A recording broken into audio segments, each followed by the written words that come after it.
Ma'am ఇంకా అసలు చాలా కీలకమైన ప్రశ్న మేడం. ఆర్గాజం. సో, అయితే చాలా మంది బయటికి చెప్పుకోలేని అతిపెద్ద సమస్య. అంటే ఇంతవరకు స్త్రీలకు సంబంధించి ప్రపంచానికి తెలిసిన సమస్య ఇదొక్కటే. అంటే వాళ్ళలో సరిగ్గా ఆర్గాజం రాదు. వాళ్ళు చెప్పుకోలేరు, చెప్పరు. వాళ్ళు నటిస్తారు. ఊరికే లేకపోయినా గూడా వచ్చినట్టుగా నటిస్తారు. సో, దీనివల్ల ఎందుకు ఇది అడగాల్సొస్తుందంటే మ్యామ్, క్రమంగా భార్యాభర్తల మధ్య గొడవలకు కారణమవుతాయి. అంటే అసంతృప్తి. మాకు సాటిస్ఫాక్షన్ లేదు అని. నేను ఒక టిపికల్ కేస్ చెప్తా మేడం. మా ఒక కొలీగ్ దగ్గరికి ఆయన దగ్గర పనిచేసే ఒక అమ్మాయి వచ్చింది. ఇంకొక అబ్బాయిని అంతకుముందు పెళ్లి చేసుకుందనమాట. అదే ఆఫీస్‌లో ఉండే అబ్బాయిని. సో, ఒక 6 మంత్స్, 1 ఇయర్ తర్వాత వచ్చింది మళ్ళీ. వచ్చి సార్ నేను ఆ అబ్బాయికి విడాకులు ఇద్దాం అనుకుంటున్నానండి. అదేంటమ్మా మీరిద్దరు చక్కగా ఉంటారు, ఏ గొడవ లేదు, మిమ్మల్ని కొడుతున్నాడా, తిడుతున్నాడా అంటే చచ్చా చాలా మంచోడండి, అసలు నా జోలికే రాడు, అంతా బాగుంది. మరి ఏంటి ప్రాబ్లం అంటే చెప్పొచ్చో లేదో నాకు తెలియదు కానీ నేను అతని వల్ల సాటిస్ఫై అవ్వట్లేదండి. నేను కనుక సాటిస్ఫై కాకుండా రేపు ఏ అక్రమ సంబంధాలు ఇట్లా పక్క చూపులు చూశాను అనుకోండి, అది ఇంకా డేంజర్ అవుతుంది. సో వద్దండి నాకు అతనితో, నేను విడాకులు కావాలని అడిగి తీసేసుకుందండి. షాక్ మా అందరికి. అంటే ఇట్లాంటి కారణం అవుతుందా ఈ ఆర్గాజం అనేది? వీటి కారణం ఛాన్స్ ఉందా? ఇట్లాంటి సిచ్యువేషన్స్ యాక్చువల్లీ మన కంట్రీలో ఎవ్వరు బయటపడరండి.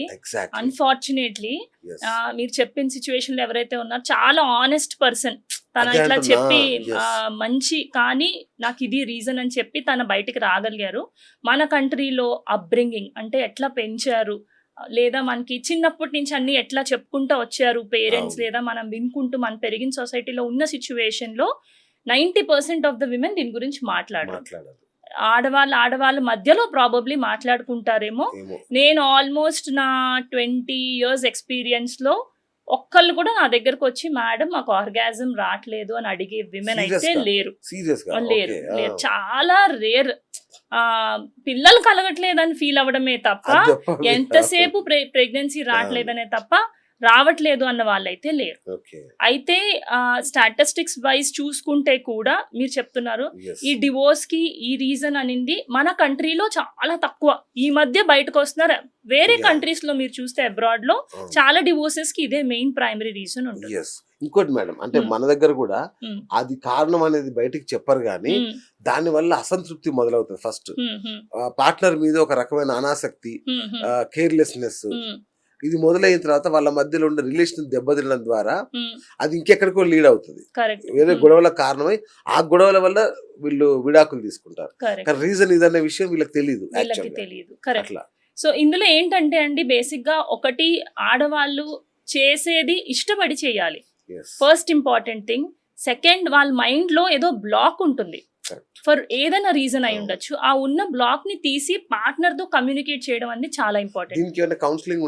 కౌన్సిలింగ్స్ ఉంటాయండి. సైకోసెక్షువల్ కౌన్సిలింగ్ అటెండ్ అవ్వచ్చు. సైకాలజిస్ట్ ఇస్తారు. ఏంటి ప్రాబ్లం అనేది వాళ్ళు డీటెయిల్డ్ గా కనుక్కొని యాక్చువల్లీ ఇస్తారు. ఆర్గాజం లో డిఫరెంట్ టైప్స్ ఆఫ్ ఆర్గాజమ్స్ ఉంటాయి. అంటే ఏంటంటే ఇప్పుడు విమెన్ జెనైటల్ ఆర్గన్స్ చూస్తే క్లైటోరిస్ అన్న ఒక పార్ట్, వెజైనాలో కొన్ని పార్ట్స్, సర్విక్స్ లో కొన్ని పార్ట్స్, ఈ అన్నిట్లోనూ నర్వ్ ఎండింగ్స్ చాలా ఎక్కువ ఉంటాయి. అంటే మనకి ఏదైనా చల్లగా పట్టుకుంటే జల్లు మన ఒకసారి ఎట్లా అనిపిస్తుందో అట్లానే అక్కడ నర్వ్ ఎండింగ్స్ చాలా ఎక్కువ ఉంటాయి. సో పార్ట్నర్ తో కలిసినప్పుడు ఆ ఫ్రిక్షన్ వల్ల వాళ్ళకి ఆ నర్వ్ ఎండింగ్ స్టిమ్యులేట్ అయ్యి ఆర్గాజం అని వస్తుంది. మెన్ కి ఏంటంటే ప్రతిసారి కలిసినప్పుడు వాళ్ళ ఎండ్ లేదా క్లైమాక్స్ అనేది ఆర్గాజం లోనే ఎండ్ అవుతుంది. విమెన్ కి అట్లా ఎండ్ అవ్వాలి అంటే వాళ్ళు ఫస్ట్ పార్ట్నర్ తో కమ్యూనికేట్ చేయాలి. వాళ్ళు చేసేది ఏదో చేసాము అయిపోయింది అన్నట్టు ఉండకుండా వాళ్ళు చేసేది ఇష్టపడి చేయాలి. మెంటల్ బ్లాక్ అనేది ఏదైనా ఉంటే స్పెసిఫిక్ రీజన్, ఆ రీజన్ తీసేయాలి. ఆ పెయిన్ అనేది ఏదైనా ఉంది అంటే అడ్రస్ చేసుకుని వదిలేయకుండా ఫస్ట్ ఆ పెయిన్ ని కూడా అడ్రస్ చేయాలి. అండ్ ఆర్గాజం లో ముందు ఫోర్ ప్లే అనేది కూడా చాలా ఇంపార్టెంట్. అంటే వైఫ్ అండ్ హస్బెండ్ కలిసారు, టుగెదర్ 2-3 minutes ఉన్నారు, అయిపోయింది అన్నట్టు ఉండకూడదు. ఇందులో యాక్చువల్లీ మేల్ పార్ట్నర్ రోల్ కూడా చాలా ఇంపార్టెంట్. అంటే మగవాళ్ళు వైఫ్ తో కలిసాము మనది అయిపోయింది అన్నట్టు కాకుండా అరే తన కూడా ఇష్టపడుతుందా అనేది ఆలోచించడం చాలా ఇంపార్టెంట్. సో అది వాళ్ళు మాట్లాడి టైం స్పెండ్ చేసి ఇష్టంగా చేసినప్పుడే ఫైనల్లీ విమెన్ కి కూడా ఆ సాటిస్ఫాక్షన్ అనేది వస్తుంది. అండ్ అది మన కంట్రీలో మనం చూస్తే స్టాటిస్టిక్స్ వైజ్ ఆల్మోస్ట్ ముగ్గురులో ఒకళ్ళకి కూడా ప్రాబ్లీ రావట్లేదు, లేదా 50% విమెన్ కి వస్తుంది, 50% ఉండదు. ఇది చాలా అన్ఫార్చునేట్ ఫ్యాక్ట్ గా చాలా మందికి అంటే ఏంటో తెలియదు. అండ్ ఇందులో పెద్ద విషయం ఏముంది, ఎందుకంత పెద్ద విషయం చేస్తున్నారు, దీనికి విడిపోవాల్సిన అవసరం ఏముంది, వాళ్ళకి సంబంధించిన విషయం మనకు కాదు అనుకునే అన్నట్టుగా కూడా చాలా అలాగే ఉంటుంది. అందుకే వాళ్ళకి ఈ ఆర్గాజం అంటే ఏంటి తెలియదు. అండ్ ఆడవాళ్ళు ఇంకా ఇప్పుడు ఎట్లా ఉన్నారంటే ఏ ప్రాబ్లం వచ్చినా ఇప్పుడు కొంచెం వెళ్ళి ఫ్రెండ్స్ తో డిస్కస్ చేస్తున్నారు, కానీ ఒక 10-20 సంవత్సరాల క్రితం పేరెంట్స్ తోనే డిస్కస్ చేసేవారు. తల్లికి వెళ్ళి చెప్పగానే తల్లి ఏమంటది, నీ తలకాయ అలాంటిది, తల్లికి కూడా తెలియదు, అట్లా ఎవరికి తెలియదు కదా. అవును. సో అట్లా అయిపోవడం వల్ల ఏంటి అంటే ఇంకా ఎవరు కూడా దాన్ని ఫోకస్ చేసి అరే ఇది ఒక ప్రాబ్లం అన్నట్టు వాళ్ళకి అర్థం కావట్లేదు బేసిక్ గా. సో అందుకని దాన్ని ఎవరు అడ్రస్ చేయట్లేదు, దాని గురించి ఎవరు మాట్లాడలేదు. రఫ్ గా ఒక క్వశ్చన్ అడుగుతాను, ఎంతసేపు చేస్తే స్త్రీ సుఖపడుతుంది అనేది ఏమన్నా ఉంటుందా? ఇది ఐ మీన్ ఆర్గాజం కి వస్తుంది అనేది ఏమన్నా ఉంటుందా? అందరికి డిఫరెంట్ అండి, ప్రతి కపుల్ కి డిఫరెంట్. అది రఫ్లీ ఈ ఇంటర్ కోర్స్ అంటే వైఫ్ అండ్ హస్బెండ్ కలవడం లేదా పార్ట్నర్స్ కలవడం అనేది ఒక 3 minutes నుంచి 10 minutes మధ్యలో ఉంటుంది స్టడీస్ చెప్పేది. రఫ్లీ 2-3 minutes కన్నా ముందే, లేదంటే ఓన్లీ ఇంటర్ కోర్సా? ఇంటర్ కోర్స్ అంటే భార్యాభర్తలు కలవడం అనేది ఇంక్లూడింగ్ ఫోర్ ప్లే. అది మళ్ళీ అది ఒక్కొక్క పర్సన్ కి ఒక్కొక్క కపుల్ కి డిఫరెంట్ ఉంటుంది. ఇది కలిసినప్పుడు లెస్ దాన్ 1 minute లేదా 2 minutes కన్నా ముందు వీర్యం బయటకు వచ్చేస్తే దాన్ని ప్రీమెచ్యూర్ ఇజాక్యులేషన్ అంటారు. సో దానికి డెఫినెట్ గా మేల్ పార్ట్నర్ అన్న వాళ్ళు ట్రీట్మెంట్ తీసుకోవాలి. ఈ 2 to 8 minutes మధ్యలో యూజువల్లీ ఉన్న వాళ్ళందరికీ మోస్ట్ ఆఫ్ ద టైమ్స్ అది నార్మలే, అంటే డ్యూరేషన్ అంటే కలవడం అన్న పీరియడ్ అది నార్మలే. ఇంకా అందులో కొంతమందికి తొందరగా వస్తుంది, కొంతమందికి డిఫరెంట్ గా వస్తుంది. అందులో నేను చెప్పినట్టుగా వాళ్ళు పార్ట్నర్ తో కమ్యూనికేట్ చేసి దాన్ని ఇంకా వాళ్ళు ఎక్స్ప్లోర్ చేసి వాళ్ళు ఇష్టపడి చేస్తున్నప్పుడే వాళ్ళు తెలుసుకోగలుగుతారు ఏది ఏంటి అనేది. మగవాళ్ళకి ఫస్ట్ టైం వచ్చేస్తుంది, ఆడవాళ్ళకి అట్లా ఉండదు. వాళ్ళు బాగా పర్సన్ తో హస్బెండ్ తో బాగా కన్వీనియంట్ గా మాట్లాడి చెప్పి వాళ్ళు ట్రై చేసినప్పుడే డిఫరెంట్ గా వాళ్ళు ఫైనలీ ఆర్గాజం అనే దానికి యూజువల్లీ రీచ్ అవుతారు. సో మ్యామ్, పురుషుల కంటే వయాగ్రా ఇలాంటివన్నీ ఉంటాయి. సో అట్లా ఉమెన్ కూడా ఈ ఇంట్రెస్ట్ వాళ్ళకి కూడా కలగడానికి సాటిస్ఫై అవ్వడానికి మన టాబ్లెట్స్ ఉంటాయా? కొన్ని యాక్చువల్లీ ఉన్నాయని వస్తున్నాయండి, వాటికి ఇంకా ఎవిడెన్స్ అయితే ప్రూవెన్ లేదు. లేడీస్ లో ఇది ప్రూవెన్ గా పనిచేస్తుంది అని సైంటిఫిక్ ఎవిడెన్స్ తో ఉన్నదైతే లేదు. అయితే ఒక పర్టికులర్ సెగ్మెంట్ మెనోపాజ్ అయిపోయిన వాళ్ళలో మాత్రం టెస్టోస్టిరాన్ హార్మోన్, లిబిడో అంటే ఇది ఎవరికైతే డిజైర్ అంటారు కోరిక కలగట్లేదో వాళ్ళకి, లేదా కలవాలని ఫీలింగ్ తక్కువ ఉన్న వాళ్ళు ఎవరైతే ఉన్నారో వాళ్ళకి టెస్టోస్టిరాన్ హార్మోన్ ఇస్తే కొంతవరకు వాళ్ళకి అలా ఉంటుంది, ఇంప్రూవ్మెంట్ ఉంటుంది ఆ కంప్లైంట్స్ అని ఎవిడెన్స్ అయితే ఉంది. సో మొత్తానికి ఇది చాలా పెద్ద సబ్జెక్ట్ అండి, ఇంకా దీని మీద చాలా మాట్లాడాల్సింది. సో మనం ఒక్కొక్క సబ్జెక్ట్ మీద పర్టికులర్ గా మళ్ళీ ఒక ఇంటర్వ్యూ చేద్దాం మ్యామ్.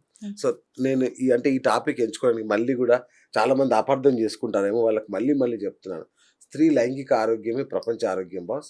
వాళ్ళు బాగుంటే అంటే మనం అనుకుంటే వాళ్ళది ఏముంది అంటే ఎట్లా ఉంటుందంటే మన పురుషుల తీరు, స్త్రీకి ఇంట్రెస్ట్ లేదంటే పడుకుంటా లేదు నడు అని బలం, అంటే మ్యారిటల్ రేప్.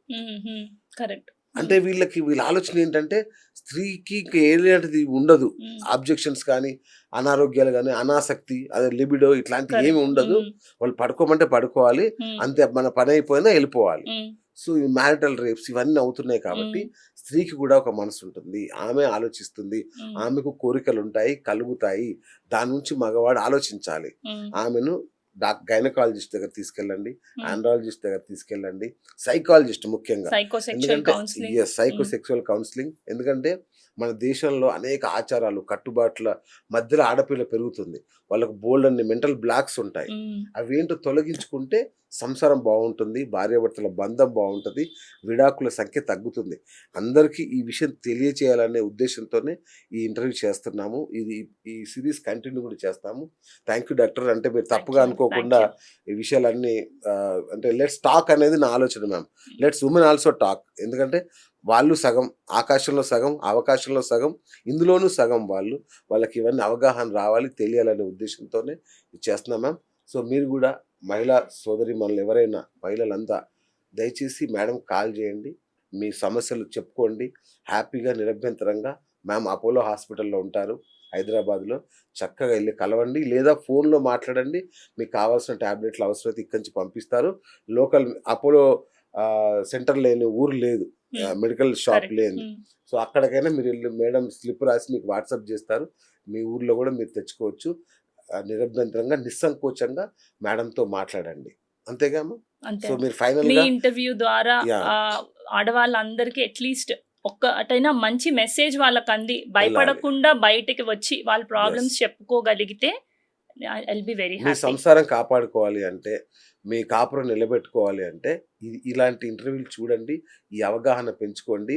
ఇదే సెక్స్, ఒక కాపురం నిలబడాలంటే మంచి లైంగిక ఆరోగ్యం ఉంటేనే కాపురం బాగా నిలబడుతుంది.